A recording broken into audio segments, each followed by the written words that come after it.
기준을 세우는 법은 어떻게 하는지 오늘 강의를 통해서 이야기를 해 드릴게요. 우리나라 대한민국 헌법 제10조에요. 행복 추구권이 쓰여 있습니다. 행복 추구권이 뭐냐면 모든 국민은 인간으로서의 존엄과 가치, 행복을 추구할 권리를 가진다라고 쓰여 있습니다. 이거는 법으로도 정해져 있는 거예요. 제가 뭐 이렇게 따로 설명을 하지 않아도 행복을 알아서들 추구하면서 살아갑니다. 여러분들은 각자 행복한 삶을 살기 위해서 돈도 많이 벌려고 하고 여행도 다니고 맛집도 찾아다니고 게임도 하고 술도 마시고 노래방도 가고 애완동물도 기르고요. 이러한 여러 가지 방식으로 각자의 행복을 찾기 위해서 삶을 사실 거라고 봅니다. 만약 행복하려고 삶을 살지 않는다면 여러분들이 직장을 다니거나 뭐 돈을 벌 필요도 없고 지금 인생을 사실 필요가 없는 거죠. 여러분들은 행복한 인생을 살기 위해서 오늘 무엇인가를 하고 계시지 않습니까? 그렇다면 이 행복이라는 것은 어디에서 오는 건가요? 가만히 있으면 행복이 뚝 하고 하늘에서 떨어지는 건가요? 아마 여러분들이 어떤 상황과 환경을 구축하느냐에 따라서 삶의 질이 달라지고 삶에 대한 만족도도 달라질 겁니다. 행복이라는 것은 어려운 게 아니에요. 여러분들의 내면 세계에 있는 욕구들을 충족하면 행복하다라는 생각이 듭니다. 예를 들면 밥을 먹는데 올드보이처럼 여러분들이 원하지도 않는 군만두만 몇 년째 먹는 것과 여러분들이 매일 맛집을 찾아다니면서 다채로운 음식들을 선택해서 먹는 것과 비교를 하면 어떤 게 행복한 삶이라고 생각을 하십니까? 이렇게 생각을 해보면 행복이라는 것은 어떤 것인가 라는 거에 대해서 이해하시게 될 겁니다. 내가 어떤 게 더 행복한 삶인지에 대해서 선택하는 게 내 기준입니다. 난 적어도 하루에 7시간, 8시간은 자야 돼. 이 기준이잖아요. 일주일에 한 번은 맛집을 찾아가야겠다. 이거 기준이잖아요. 내가 어떤 음식을 먹었을 때 만족감을 느끼는 건지 이런 것들이 기준이고 행복입니다. 행복이라는 것은 이런 식으로 여러분의 내면 세계의 욕구들을 적절하게 채우면 그것을 인간은 행복이라고 느낍니다. 근데 여러분들은 자유민주주의 국가에 살고 있고 법에 어긋나지 않는 한 자유롭게 잠을 선택해서 잘 수도 있고요. 자유롭게 일자리를 구할 수도 있고 돈을 벌 수도 있습니다. 여러분들이 친구를 만나서 행복을 추구할 수도 있고요. 자유롭게 욕구를 채우고 가시면서 여러분들의 기준에 맞게 살아가시면 되는 겁니다. 더 이상 어린아이가 아니라서요. 누군가의 허락을 맡을 필요도 없습니다.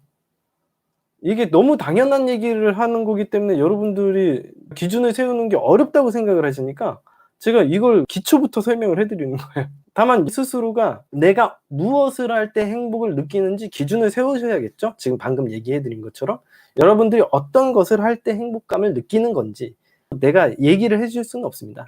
어떤 사람은 요리를 할 때 행복감을 느끼고 어떤 사람은 레고 같은 퍼즐을 맞출 때 행복감을 느끼기도 하고 노래를 부르면 행복감을 느끼기도 하고요. 되게 다양해요. 제가 뭐라고 할 수는 없습니다. 근데 여러분들이 연애를 하는 것도 행복하기 위해서 하는 거 아닙니까? 연애를 하는 것도 마찬가지예요. 여러분들은 요리를 해 가지고 행복감을 느끼는 사람이야. 근데 여자친구를 사귀거나 남자친구를 사귀었는데 요리를 하지 말래. 그러면 여러분들은 선택을 하는 거죠. 어떤 것이 더 행복한 인생인지 그거에 대해서 선택을 하시는 겁니다. 그게 기준이에요. 근데 여러분들 잘 생각을 해 보세요. 여러분들은 행복하기 위해서 연애를 시작했다고 했죠. 기본적으로 연애를 시작하는 것보다도 친구를 만나는 것도 내가 행복하려고 만나는 겁니다. 저는 이렇게 생각해요. 내가 친구를 만나는 것도 불행하기 위해서 친구를 만나는 게 아니잖아요. 그 누구도 그 친구와 불행한 시간을 만들려고 아무도 그걸 강요하지 않습니다. 내가 누군가와 데이트를 하고 연애를 시작하는 거는 행복하기 위한 삶을 만들기 위한 방법 중에 하나라고 생각을 하시면 됩니다. 그래서 여러분들이 밤늦게 들어오는 여자친구나 남자친구를 기다리면서 괴로워하라고 아무도 강요하지 않습니다. 연락이 안 되는 남자친구나 여자친구를 누구도 괴로워하면서 기다리라고 이야기하지 않습니다. 누가 고통을 받으라고 시킨 사람이 있습니까? 여러분들은 왜 그 사람만 기다리고 있는 거죠? 그 연락을 왜 기다리고 있고 남자친구가 안 돌아온다고 왜 괴로워하고 있죠? 여러분들의 행복은 여러분들 안에서 나오는 게 아니라 그 남자가 만들어주는 건가요? 그 여자가 만들어주는 건가요? 여태까지 여러분들은 그 사람이 없이는 행복한 삶을 살고 있지 않았습니까? 여러분들이 28살에 연애를 처음 시작했고 그 남자를 만나기 이전에는 불행한 인간이었다가 지금 그 사람을 만나서 갑자기 행복해진 겁니까? 이해가 안 되죠. 왜 그 사람에게만 행복이 나와야 됩니까? 행복은 과연 어디에서 오는 거죠? 저도 그거에 대해서 고민을 했었어요. 왜 그 사람에게만 행복이 나와야 되는 거지? 내가 왜 그 사람만 만났을 때만 행복감을 느끼고 그 사람에게만 행복을 찾으려고 하는 걸까? 저는 이렇게 생각해요. 지금 생각을 해보면요. 행복이라는 건 밖에 있는 게 아니라 여러분 안에 있는 거라고 생각을 합니다. 여러분들 인생을 살아가시면서 경험을 해보시면 아시겠지만 이성 친구 말고요. 동성 친구 중에서도요. 어떤 친구는 되게 유쾌한 친구도 있고 어떤 친구는 되게 우울한 친구도 있을 거예요. 그러면 여러분들은 우울한 친구에게 가겠습니까? 유쾌한 친구에게 가겠습니까? 저는 유쾌한 친구한테 갈 것 같아요.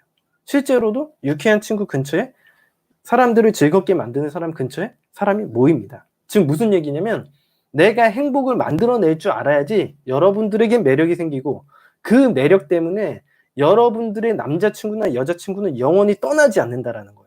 여러분들의 행복을 만들어야지 그 사람들이 떠나지 않는 거지 여러분들이 상대방에게 애정을 갈구하잖아요. 행복을 갈구하잖아요.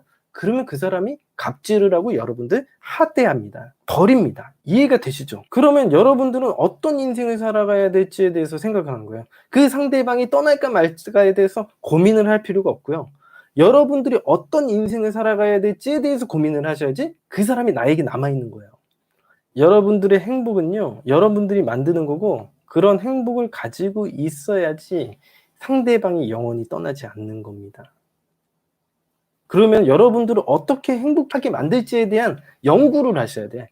그게 기준이 되는 겁니다. 예를 들어 가지고 제 기준을 설명을 해드릴게요. 여러분들이 제 기준을 보면은 이해가 되실 거예요. 제가 오랜 연애를 통해서 기준을 만들었거든요. 첫 번째 기준이 12시 안에 여자친구가 들어와야 되는 겁니다. 근데 왜 이 기준을 세웠겠어요, 제가? 저는 행복한 연애를 하려고 시작을 했거든요. 저는 불행한 연애를 하고 싶지가 않았어요. 불행할 때가 언제인가 이렇게 생각을 해보니까 내가 12시 이후에 여자친구가 안 들어와 가지고 걔가 술을 먹는지 일을 하고 있는지 아니면 다른 남자랑 자빠져 자는지 맨날 걱정을 하고 내가 그 여자 때문에 잠을 못 자고 있는 게 굉장히 불행한 시간이더라고요. 저는 그렇게 느꼈어요. 그래서 저는 이렇게 정합니다. 아, 너가 어떤 인생을 살든 내가 간섭하지 않는데 나는 12시 이후에 들어오는 여자를 내 여자친구라고 생각하고 싶지 않다요. 왜냐면 나를 불행하게 만드는 여자친구는 내 여자친구가 아니니까. 나는 내 인생을 행복하게 살려고 만들었는데 왜 굳이 그런 여자를 내 여자친구로 받아들여서 나 스스로를 힘들게 해. 술 먹고 돌아다니지 뭐 길거리를 갖다 서성이고 배회를 하든 그건 난 잘 모르겠는데 일단은 12시 이후에 돌아다니는 여자를 새벽 밤거리를 거니는 여자를 내 여자친구라고 생각하고 싶지 않다는 거야. 그냥 내 자유잖아 이거는. 나는 내 행복을 위해서 연애를 하는 거지. 그래서 정한 겁니다. 아무 문제 없습니다. 예. 대부분 다 맞춥니다. 한 번도 안 맞히는 사람 본 적이 없어요, 제가. 여러분들이 강력하게 원하면 다 맞춰요. 예. 사람 말을 듣게 하는 게 어려운 게 아니야. 그냥 내가 원하는 걸 주장을 하면 대부분 해줘요. 대부분의 사람들이. 조인성에 대할 때는 조인성이 떠날까 봐 그런 얘기를 입 밖에 꺼내지도 못한 거야. 12시 안에 조인성이 들어오라고 하는 거는 세상에 있을 수가 없는 일이라고 생각하거든. 왜 옥동자는 12시 안에 들어오고 조인성은 12시 안에 못 들어오나? 두 번째 기준이 뭐냐면 클럽이나 나이트클럽을 다니는 여자 절대 안 된다. 제가 어렸을 때 이랬거든요. 인자한 사람이니까 밤늦게 들어와도 나는 괜찮아.